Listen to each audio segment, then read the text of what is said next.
जो है ना इसको बेशक आप शॉर्ट स्क्रीन इसका लेके अपने पास सेव कर लें, ठीक है। और मेथड आप ज़रूर देखें जी, मुकम्मल मेथड जब तक नहीं देखेंगे उस वक्त तक आपको नहीं पता लगेगा। तो ये PQ7 और डाइमेथिकॉन ये एंड के ऊपर डाला जाएगा, ठीक है। तो सबसे पहले जो मैंने ये चीज़ें ऐड कर ली हैं इन सब को डाल के, तो इसको मैं ओवन में तकरीबन जो है ना वो 70 टेम्परेचर के ऊपर 70-80 के दरमियान में इसको मैं लेके जाऊंगा, ठीक है। 70 to 80 टेम्परेचर पे जब ये जाएंगे तो ये मेसिफाइंग वैक्स जो है ये जो है ना वो पिघल जाएगी, ठीक है।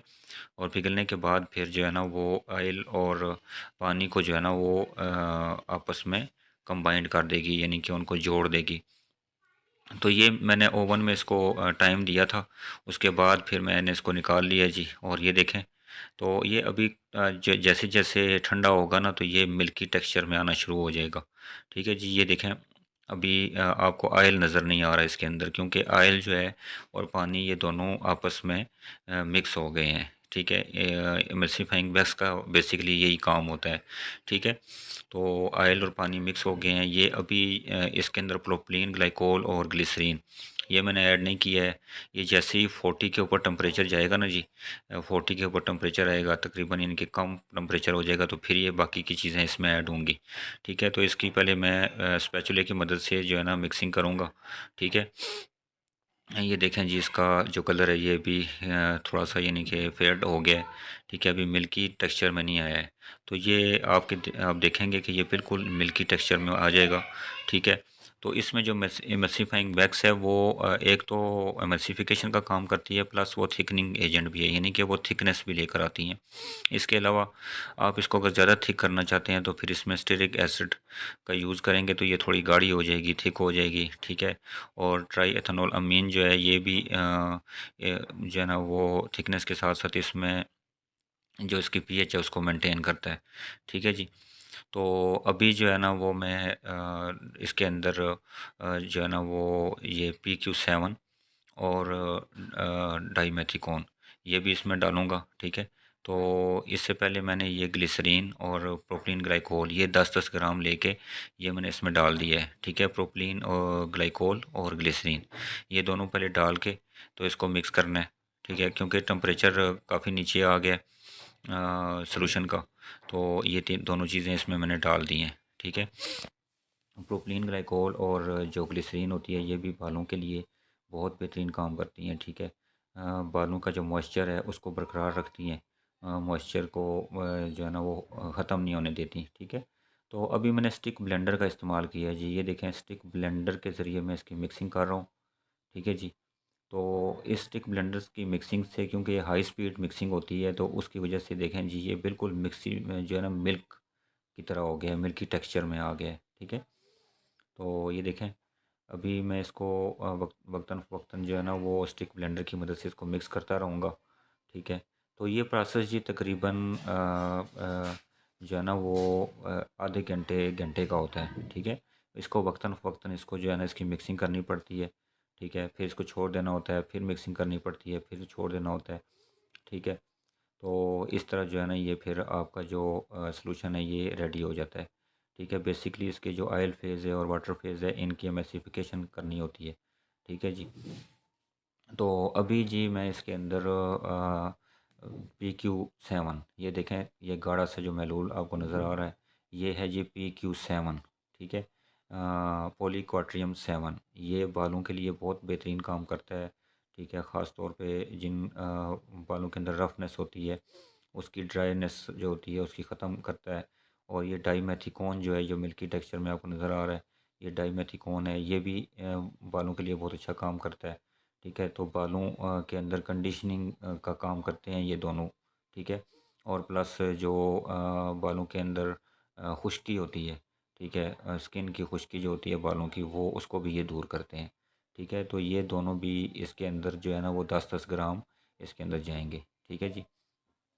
तो ये भी मैंने डाल के फिर इसकी मिक्सिंग की है, ठीक है। ये आपके सामने अभी मिक्सिंग हो रही है जी, स्पैचुले की मदद से मैं इसको मिक्स कर रहा हूँ। तो इसको इन सारी चीज़ों को डाल के फिर हमने लास्ट में फ्रेगनेंस और प्रिजर्वेटर ऐड करने हैं, ठीक है। तो फ्रेगनेंस जो है ना वो आपकी मर्ज़ी है इसमें डालें या ना डालें, क्योंकि इसमें फ्रेगनेंस की ज़रूरत मतलब इतनी ज़्यादा नहीं है। हाँ, अगर इसको आप कमर्शियलाइज़ करना चाहते हैं, मार्केटिंग इसकी करना चाहते हैं, तो फिर आप इसमें फ्रेगनेंस ऐड कर लें, ठीक है। बाकी जो है ना, इसके अंदर जो प्रिजर्वेटर हैं उनका इस्तेमाल बहुत ज़रूरी है, ठीक है। ख़ास तौर पे इसमें फिनॉक्सी एथेनॉल जो है ना वो आप ज़रूर इसमें ऐड करें। डीएमडीएम इसमें ऐड करें, ठीक है। अगर लिक्विड जर्मल प्लस है वो ऐड कर लें, ठीक है। अगर ये तीनों नहीं है तो घर के लिए आप इस्तेमाल कर रहे हैं तो सोडियम बेंजोएट का इस्तेमाल कर लें। लेकिन ये है कि अगर कमर्शलाइज़ करना है तो फिर आपको जो है ना वो कमर्शियल लेवल के ऊपर जो इस्तेमाल होते हैं प्रिजर्वेटर उनका इस्तेमाल करना होगा। उसमें फिनॉक्सी एथेनॉल जो है ना वो बहुत अहम है, ठीक है।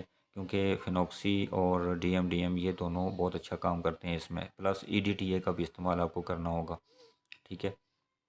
तो ये सारी सारे एक किस्म के स्टेबलाइज़र होते हैं और इसकी शेल्फ़ लाइफ को बढ़ा देते हैं। इस मिक्सचर की जो शेल्फ़ लाइफ है उसको बढ़ा देते हैं। इसके अंदर जो हम ऑर्गेनिक चीज़ें यूज़ करते हैं उनको ख़राब नहीं होने देते, उसमें फंगस नहीं आती, ठीक है। तो ये जी कूल ब्रीज़ के नाम से जो है ना ये एक खुशबू मिलती है बड़ी प्यारी। ये मैंने ले ली है, ये ड्रॉपर के अंदर मैंने ये डाल ली है, ठीक है। और इसी तरह ये डीएमडीएम ये भी मैंने ड्रॉपर में डाल लिया है, और फिनॉक्सी एथेनॉल जो है ना ये भी मैंने डाल दिया ड्रॉपर में। ये तकरीबन एक एक जो है ना वो ग्राम इसमें मैं डाल रहा हूँ जी, ठीक है। सबसे पहले इसमें मैंने खुशबू डाली है, ठीक है। इसके बाद इसमें जो प्रिजर्वेटर हैं वो भी डाल लूँगा मैं ड्रॉपर की मदद से, ठीक है, एक एक ग्राम। तो खुशबू आप हस्बे ज़रूरत जो है ना आप इसमें ऐड कर सकते हैं। बहुत ज़्यादा खुशबू डालने की भी ज़रूरत नहीं है इसमें, ठीक है।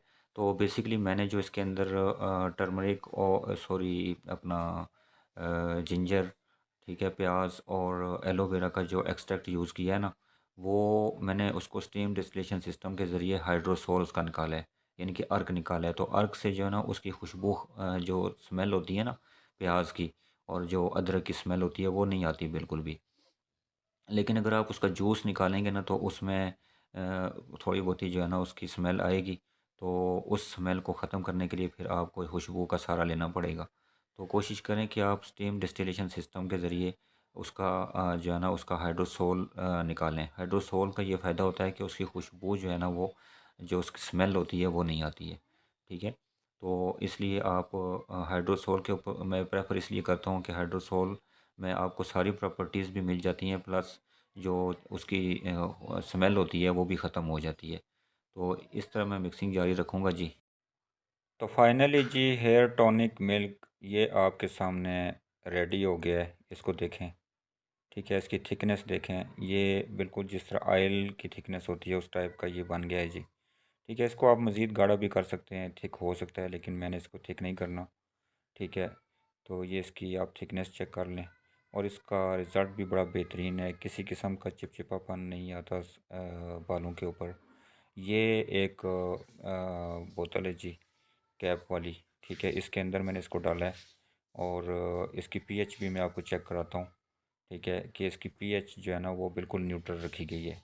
इसीलिए कि क्योंकि ये लीव ऑन सॉल्यूशन है, यानी कि इसको आप लगा के रख सकते हैं, ठीक है। बालों के ऊपर आप इसको लगा लगा के रखें, तो किसी किस्म का नुकसान नहीं होगा। तो इसकी पीएच 7 है, ये चेक करें जी इसकी पीएच, ठीक है। ये पीएच 7 के करने के लिए मैंने ट्राई एथेनॉल अमीन टी का इस्तेमाल किया है, ठीक है जी।